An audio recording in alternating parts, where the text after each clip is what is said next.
Namaste Satbir Ji Singh. Thank you so much for your time. How would we include emotional benefits through yoga in this mix? I know you have touched upon it, but could you just guide us specifically on the emotions and the benefit of yoga in the same? Well, an emotional response, emotions are both positive and negative. We are in modern society, bombarded mostly with negative emotions. We have 24-hour news on the television, and if a tragedy or a disaster or a terrorist attack occurs somewhere else in the world, within 10 minutes, you are now experiencing that same terrorist attack or negative event.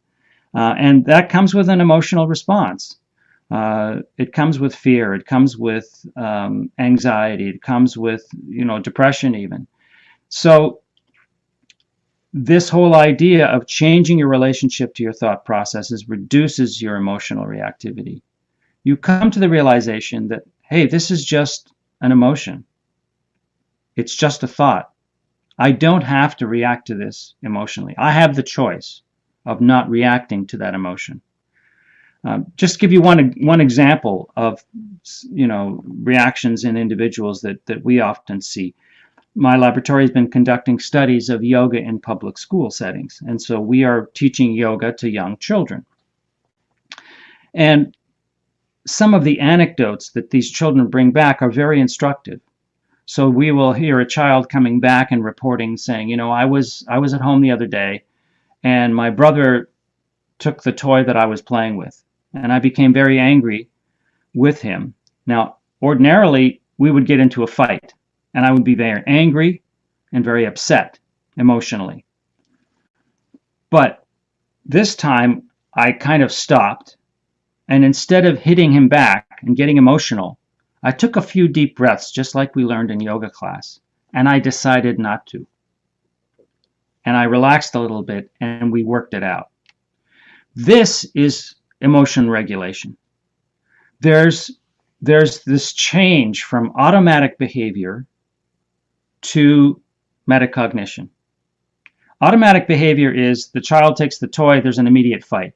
There's an immediate emotional reactivity. There's no pause. There's no metacognition. There's no person in charge. It's an automatic reaction, just like animals. So the child takes the toy, there's an immediate fight. But when you learn to appreciate life experiences and stressful events and the thoughts that are associated with those, you realize that those thoughts are just the thoughts. And if you interpret those thoughts or change those thoughts or change the relationship of those thoughts, you change the reactivity. You are able to intervene. There's a pause. And that pause allows you to make a different choice. You now have a choice.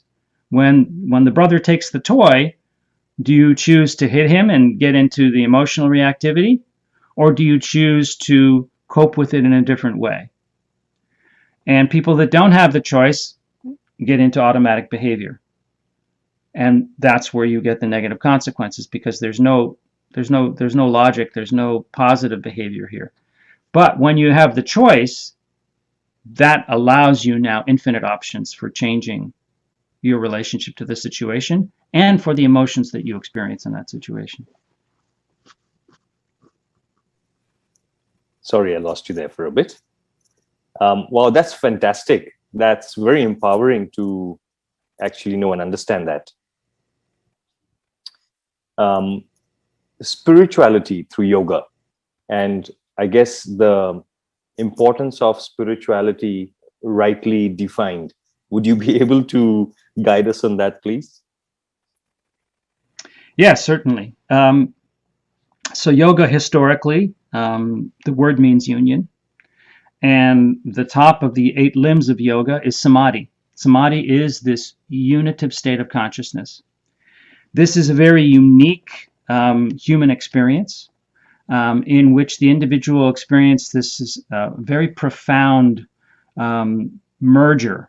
It's a sense of unity. It's a sense of, people have called it cosmic consciousness, universal consciousness. You experience the entire universe at once. And it's a very immersive experience. It's a very positive, uplifting experience. People refer to this as the Transcendental Experience. And many people will experience this, but typically over longer practice, certainly in a yoga lifestyle practice, but typically after months and years of practice, people will start to experience this during their meditation or during their yoga practice. And these experiences may be very brief. It might be just a second or two where you experience this deep unitive state where you are sort of immersed in the universe. That is the essence of the spiritual experience. It's been called the mystical experience. There's a whole philosophy of mysticism which deals with the experience of this state. It is the underlying state that is the basis for many religious experiences. So how does yoga fit into this? Well, this experience is produced in a region of the brain, or in a network region more precisely, of an activation in your brain that produces this state. And we know that this is true because we can generate these spiritual experiences, these unitive states, these mystical states. We can generate them artificially with drugs. So there are drugs, especially known in sort of some ancient societies like North American Indians, peyote or psilocybin, LSD. These kinds of drugs can generate these experiences. You can trigger these regions of the brain to produce this mystical state. So we know that it's biological. Now, I'm not advocating that people use drugs to achieve this state because these can actually interfere with your own natural progression and development of spirituality. So these are not a recommended way to do this. The recommended way to do this is through mental training, through meditation practices. So as people meditate and practice, what you are doing in controlling the attention networks and optimizing bodily function is you are optimizing brain function. And when you optimize brain function, you now allow these regions of the brain to be expressed. And when that happens, you then experience more and more of these deeper states. Once you experience this state, even if it's just for a few seconds, it is so profound and so different from ordinary waking states that it is transformative. People actually undergo a change in their perspective on life. In fact, many people who have practiced yoga for months and years and have experienced these kinds of changes, they report becoming more spiritual. They say things like, yoga changed my life. Now, when you consider that statement, yoga changed my life, it is very profound. They're not saying, oh, yoga made me better in stress, I'm better in sports, my knee doesn't hurt anymore, I breathe better. No, yoga changed my life. Now, inherent in that statement is a change in perspective and a change in one's relationship to the rest of the universe. In fact, a change in respect to one's own life. And this change is so profound that people change their goals, they change their patterns of behavior. In fact, they may even change their friends, they may even change their society, because they are now moving into this sort of a spiritual advancement, if you will. And this quest now for a change in life, change in goals will be reflected in a change from materialistic goals in life to more spiritual goals in life. In modern society, most of the goals that people have in life are really focused on the material. People want to become wealthy, they want to become powerful, they want to become famous. Those are the goals that dominate modern society. And we know from a lot of psychological research that these goals do not lead to happiness. Some of the most unhappy people are some of the richest people. So the spiritual attainments, these experiences of these deeper states, are also associated with very positive psychological states like compassion, like kindness, like love. These are states that are associated with this spiritual state. And we have research that indeed shows that yoga practices over time do lead to these deeper spiritual experiences. And it comes from these meditative practices, these meditative components of yoga. But in yoga, these meditative components and the experiences in the brain are facilitated and supported by actually nurturing the physical body and making the physical body more healthy. I mean, it's difficult to have this universal experience when you're experiencing low back pain. So not only are you optimizing function, you're removing the impediments to this experience of this spiritual state. And that's the goal of yoga. In yoga, we use every aspect of life to try and optimize it so that we experience this yoga, this unitive state of consciousness, this samadhi state. Wow, I would definitely say that yoga has changed my life and it's given me another life. So yes, I completely agree with that. Um, Moving on to the question of integrative approach of yoga and say modern medicine, how does it work? How is the balance, and are we seeing benefits for um, patients from Alzheimer's to dementia, um, fibromyalgia? Are we seeing benefits across the board, or how is all this stacking up, the whole inclusive approach?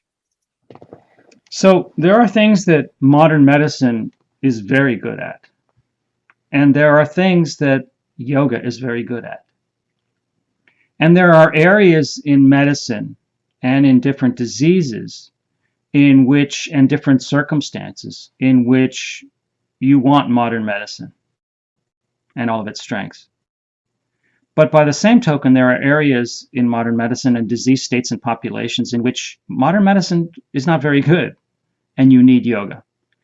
So what we need to see is yoga as an integrative, as a complementary practice to modern medicine. We need yoga practices included within modern medicine so that it becomes a complete practice. So let me give you two examples.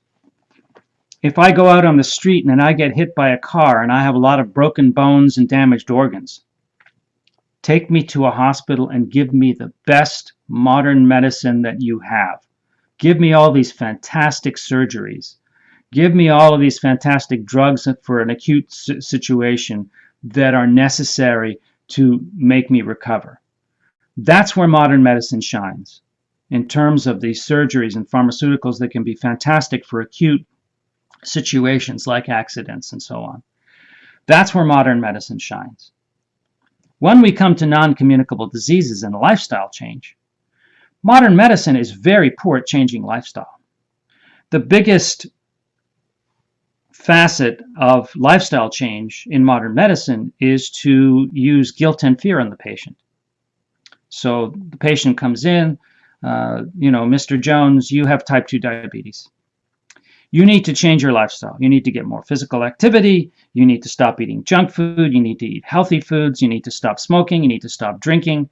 I want you to go home and I want you to do this. If you don't do this, you will go blind, you will lose your toes, and then you will ultimately die. You must do this, otherwise these things will happen to you. So what is the motivation here? The motivation is guilt and fear. You are having this disease, and if you don't change your lifestyle, you are going to die or experience severe consequences. Now, guilt and fear for some patients may be fantastic. They may actually go into a total lifestyle change. They may do all the things and do all the healthful recommendations. But by and large, most people do not succeed with these. They're only temporary. They only last for a certain while because they are not sustainable. They are not from the ground up. They are imposed on one's lifestyle.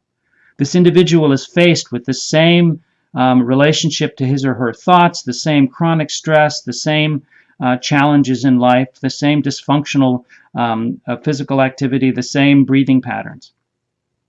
And there's not enough support to make that lifestyle change successful. That individual is trying to impose these lifestyle changes on his existing life, and usually that fails.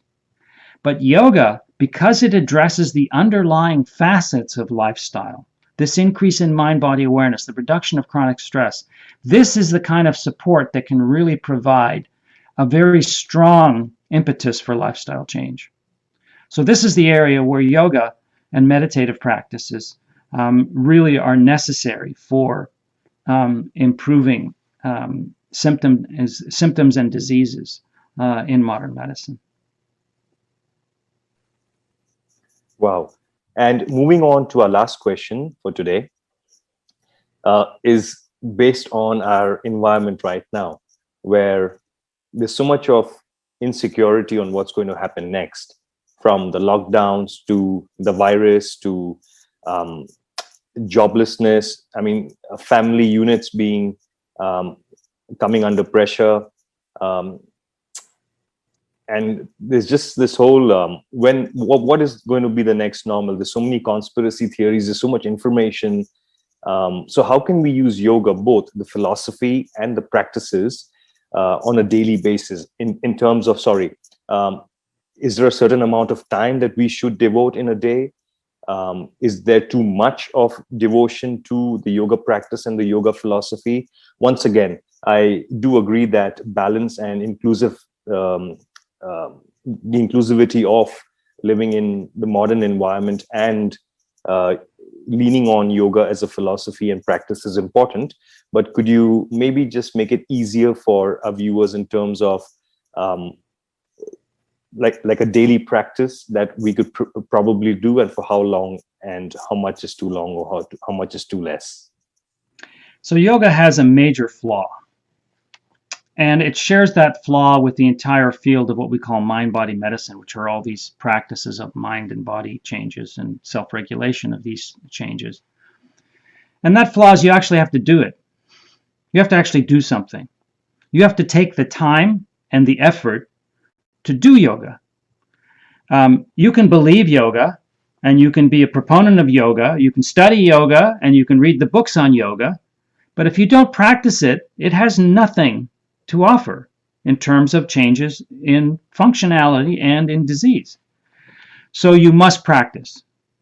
Regularity of practice is essential. If you practice yoga 1 hour a month, and that's your yoga practice, don't expect to have much benefit. So it's also very inter-individual. Different people need different amounts. Different people have different genetic background. They have a different upbringing. They have different challenges. They have different families. They have different jobs. They have different work environments. They have different life circumstances. So how much yoga you need is dependent upon all of those factors. So it's very inter-individual. There's no thing as one size fits all. Everyone should do 3 days a week of yoga.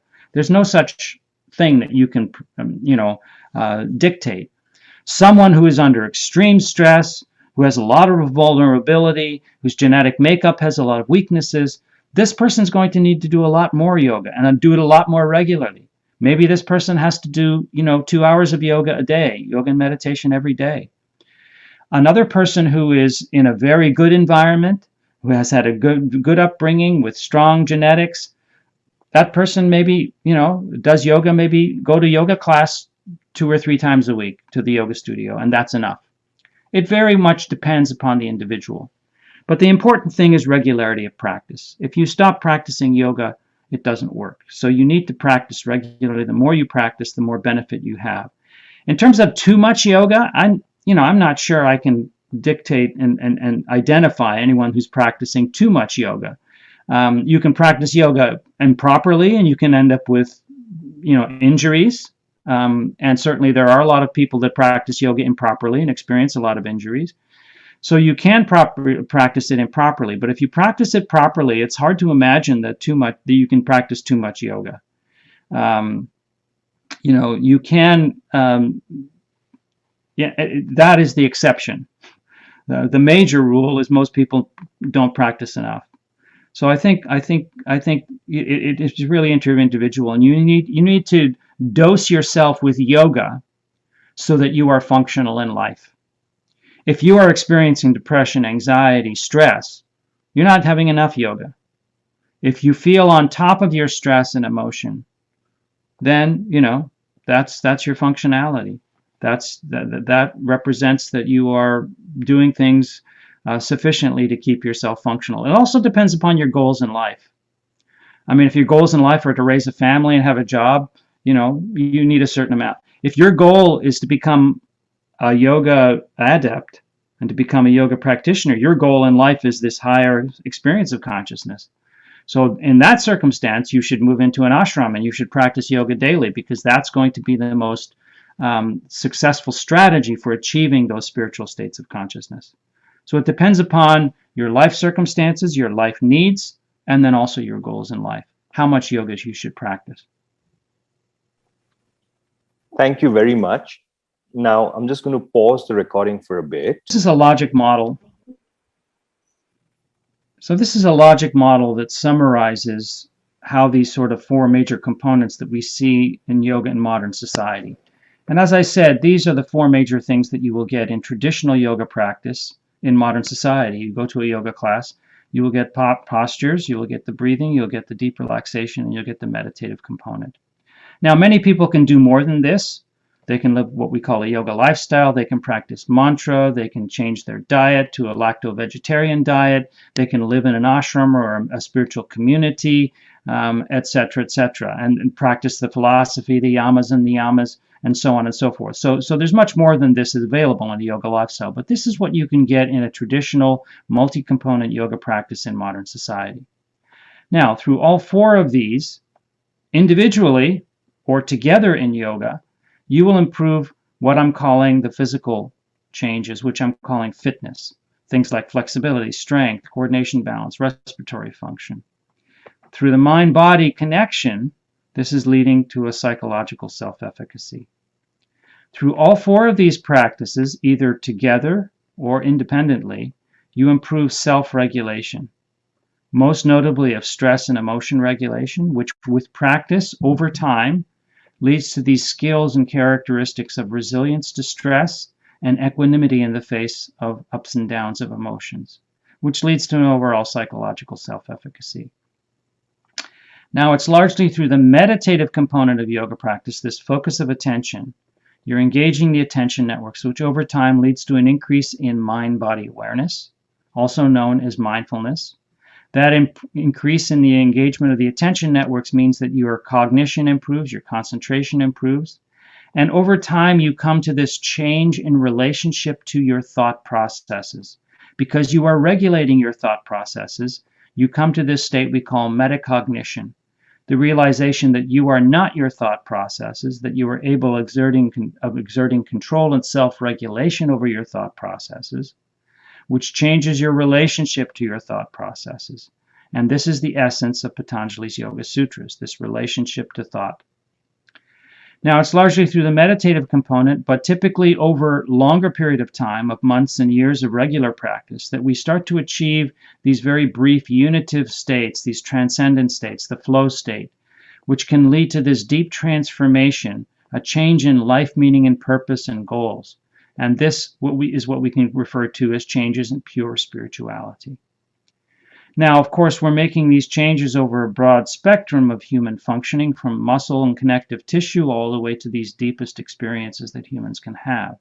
So as a consequence, we see changes in global human functionality, on the gross level of physical and mental health and performance, to these deeper skills of stress and emotion regulation, awareness and mindfulness, and metacognition, and ultimately to these deeper positive psychological states, positive behaviors, improvements in well-being, a change in values in a positive direction, an improvement in life purpose and meaning, and what we would call pure spirituality. So this really summarizes sort of how yoga works. And the science we have is really supportive of this. On the physical level, we can measure these changes in flexibility and strength and respiratory function very easily. And there's a lot of research literature on these changes. And the past 2 decades with modern science have really revealed the relationships that we experience with both self-regulation and mind-body awareness.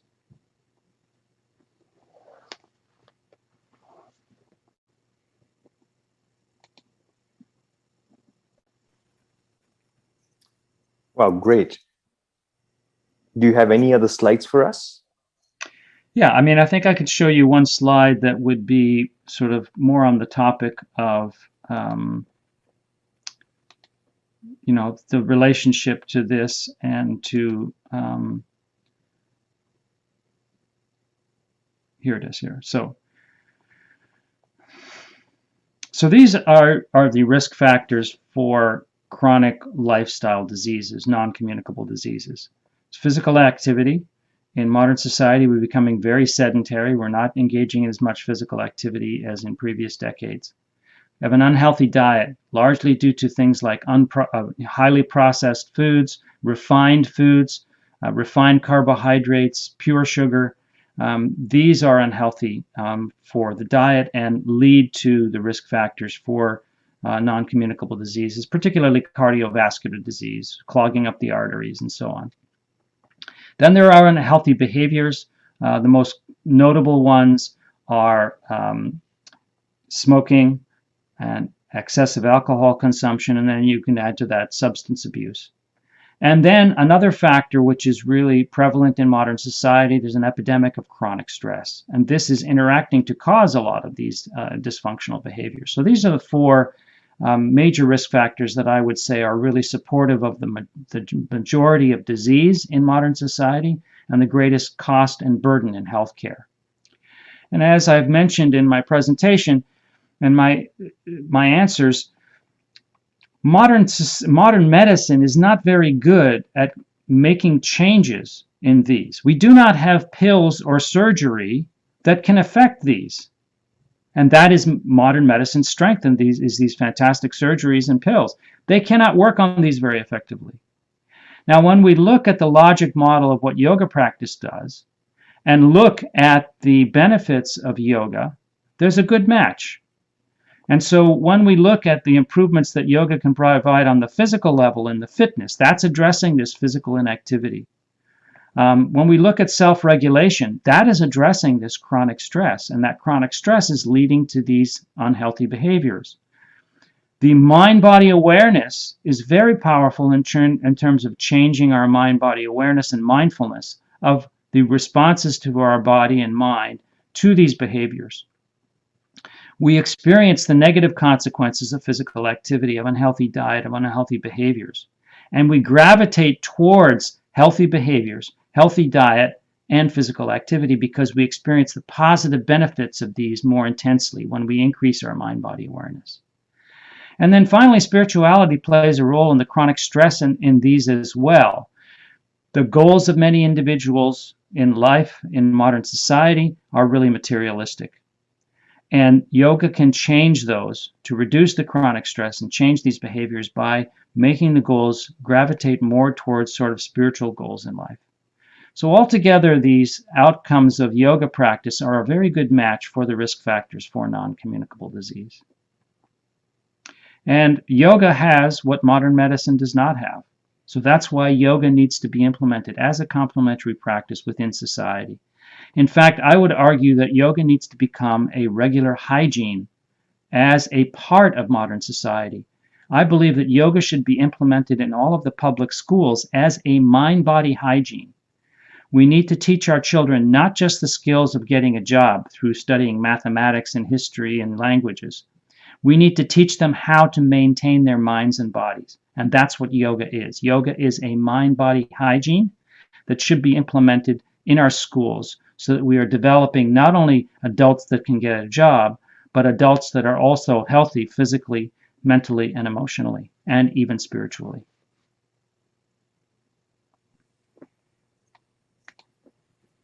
Fantastic. Thank you so much. My pleasure.